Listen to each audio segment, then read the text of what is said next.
नमस्कार दोस्तों, मैं अंकुर उपाध्याय स्वागत करता हूं आप सभी का आपके अपने YouTube channel share market analysis में। सुबह से 8 बजे से एक ही सवाल था दिमाग में और वो सवाल ये था कि अमेरिका इतना ऊपर है, हम लोग नीचे क्यों हैं। और इसके पीछे मैंने 10:30 वाली वीडियो में आप सभी के साथ शेयर किया, फिर 3:30 वाली वीडियो में भी आप सभी के साथ शेयर किया।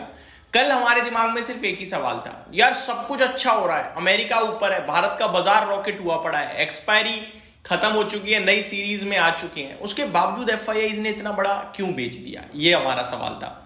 2 दिन से 2 ऐसे सवाल आ रहे हैं जिसका जवाब मिल ही नहीं पा रहा है दोस्तों। आज फाइनली आज की गिरावट के पीछे का रीजन सामने आ गया है और ये बड़ा ही ज्यादा नेगेटिव हो रहा है दोस्तों माहौल।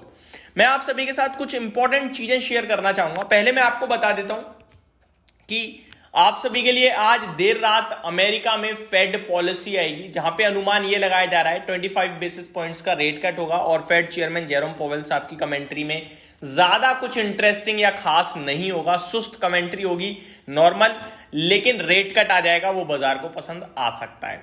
और बैंक ऑफ इंग्लैंड की बात करी जाए तो उन्होंने रेट कट कर दिया है दोस्तों, 5% से 4.75% पे आ गया है। अनुमान 4.75% का ही था, तो 25 बेसिस पॉइंट से वहां पे रेट कट आता हुआ दिख रहा है। ये कुछ बड़ी बातें थी अभी की जो मैंने आप सभी के साथ शेयर करी। अब बढ़ते हैं वीडियो में आगे। वाई भारतीय बाजार हमारा क्यों टूटा, क्यों, इस क्यों का आंसर कहीं ना कहीं अगर आप ढूंढोगे तो आज के डेटा में मिलेगा, एफआईडीआई के डेटा में। दोस्तों मैं एक ही चीज चाहता हूं, जो हुआ आज तक हुआ, कल से कुछ अच्छा होने लगे। क्यों? आज एक्सपायरी के लिहाज से आप कह लो बिक गया, कल कह लो एक्सपायरी की पोजीशन खरीदी इसलिए बेच दिया, जो मर्जी कह लो, लेकिन आज तक ही होना चाहिए। कल भी हुआ ना तो दिक्कत है, दर्द है, पैनिक है, जो जितना गलत सब बोल सकते हो बाजार के लिए बोलो। स्ट्रेंथ नहीं है, वीकनेस है, नंबर्स खराब हैं, भारत की सिचुएशन खराब हो रही है, बोल दो आप अगले 3 महीने के लिए। लेकिन कल अगर डेटा ठीक हो गया ना तो आप नॉर्मल हो जाना, बाजार नॉर्मल हो जाएगा, मैं नॉर्मल हो जाऊंगा। लेकिन आज का जो डेटा है वो जरा सुनिए दोस्तों। एफआईआईज एक बार फिर 4,888 करोड़ की सेलिंग करके गए हैं। ये खराब नहीं है, ये तो खराब है ही है, इससे भी ज्यादा क्या खराब है वो सुनाऊंगा अभी आपको। एफआईआईज आज फिर से 5,000 करोड़ की ऑलमोस्ट सेलिंग करके चले गए कैश मार्केट में, और डीआईआई 1,786 करोड़ की बाइंग कर गए हैं। ये ज्यादा खराब है। अब आप कहोगे अंकुर भाई ये कैसे खराब है यार? ये इसलिए खराब है क्योंकि हम लोग ज्यादातर मैक्सिमम टाइम क्या देखते हैं, जितना एफआईआईज बेचते हैं उसी के आसपास का डीआईआईज बाइंग कर लेते हैं। हमने देखा अक्टूबर मंथ में अगर एफआईआईज ने 1,05,000 करोड़ की कैश में सेलिंग करी तो डीआईआईज ने 1,00,000 करोड़ की बाइंग भी कर ली। ठीक है जी, हम लोगों ने देखा, इसीलिए बाजार ज्यादा नहीं टूटा। अगर आपको लग रहा है भाई इतना तो टूट गया, तो कोविड में 80,000 करोड़ की, 1,00,000 करोड़ की पूरे कोविड में सेलिंग हुई थी और बाजार 40% तोड़ दिया था एफआईआईज ने। इस बार 6 से 8% टूटा है मार्केट केवल, तो ये बता रहा है कि हमने पूरी खरीदारी कर ली, एब्जॉर्ब कर लिया, इसलिए इतना कम टूटा है। अब डीआईआईज के पास ना बहुत पैसा पड़ा था, लगभग 1,50,000 करोड़ के समथिंग कैश में खड़ा था डीआईआईज। क्यों खड़ा था?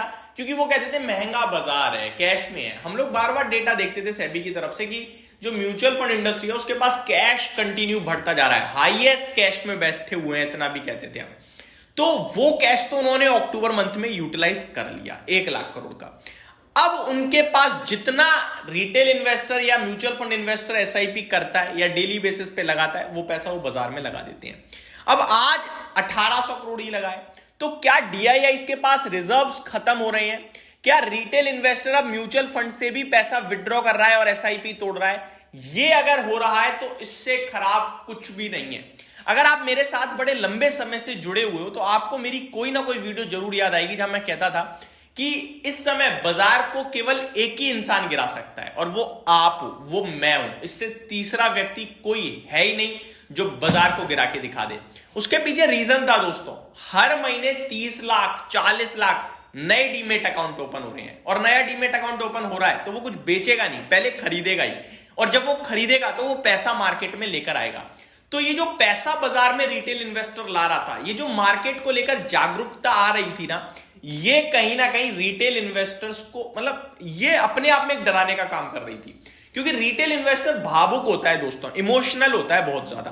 वो तेजी के बाजार में तो फुल कॉन्फिडेंस रखता है अपने आप में और फुल कॉन्फिडेंट होकर कहता है कि जब जब गिरेगा खरीदूंगा, मार्केट में बड़ा पैसा बनता है और मैं बना के ही रहूंगा, ये है वो है, अनाप शनाप बातें करता है। लेकिन जब बाजार एक्चुअली में गिरता है, क्योंकि 2020 के बाद किसी ने गिरावट देखी नहीं भाई साहब, जो भी अगले बीते 3 साल में आया उन सबने पैसा बनते हुए देखा, उन्हें लगता है बाजार कभी गिरता ही नहीं है। ये फर्स्ट टाइम थोड़ा बहुत डगमगाया मार्केट और स्टॉक लेवल पे थोड़ा ज्यादा डगमगाया तो रिटेल इन्वेस्टर बेचने पे उतर गया। अब अगर रिटेल इन्वेस्टर बेचने पे आया तो खरीदेगा कौन? कौन खरीदेगा? एफआईआई खुद बेच रहे हैं, डीआईआई पे खुद रिटेल का पैसा है, तो स्मार्ट रिटेल इन्वेस्टर है। बहुत बड़ा रिटेल, बहुत बड़ा कैटेगरी ऐसी है जो स्मार्ट है, जो गिरावट को सिर्फ अपॉर्चुनिटी समझ रही है। लेकिन कुछ लोग ऐसे भी हैं जो गिरावट में डर रहे हैं और बेचकर भागेंगे और वही प्रेशर क्रिएट कर देंगे इतना ज्यादा कि फिर मार्केट, देखो आप बेच रहे हो ठीक है, खरीदने वाला सामने तो बचे रहेंगे, लेकिन आप बेशक छोटा बेचो लेकिन खरीदने वाला नहीं है तो वो छोटा ही बड़ा प्रेशर क्रिएट कर देगा। समझे बात को? और इस समय आज वही हुआ है। सेलिंग तो इनकी एफआईआई की उतनी है जितनी नॉर्मल होती है, बट बायर सामने से गायब हो गया, इसलिए मार्केट आज टूट गया बिना बताए। तो ये अपने आप में बड़ा चिंता का विषय बन सकता है आगे चलकर। अभी नहीं है, बन सकता है बोल रहा हूं मैं, क्योंकि अभी रिटेल इन्वेस्टर बेचने को तैयार नहीं है, अभी खरीदने में डर रहा है।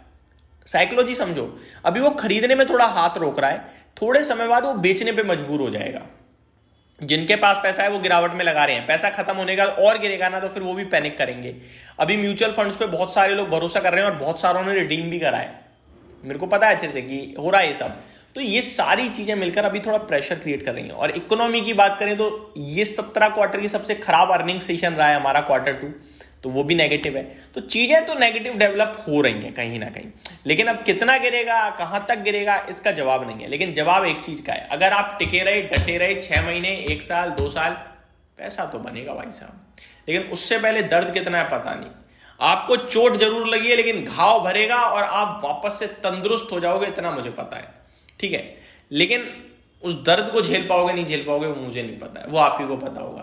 तो पैसा आपका है तो लगाए रखिए और गिरावट में लगाइए, और पैसा उधार लेके ब्याज पे लगाया है तो भैया वापस निकाल लेना, यही कहूंगा। होप आपको जानकारी अच्छी लगी होगी। Thank you so much for watching this video. Have a great day guys.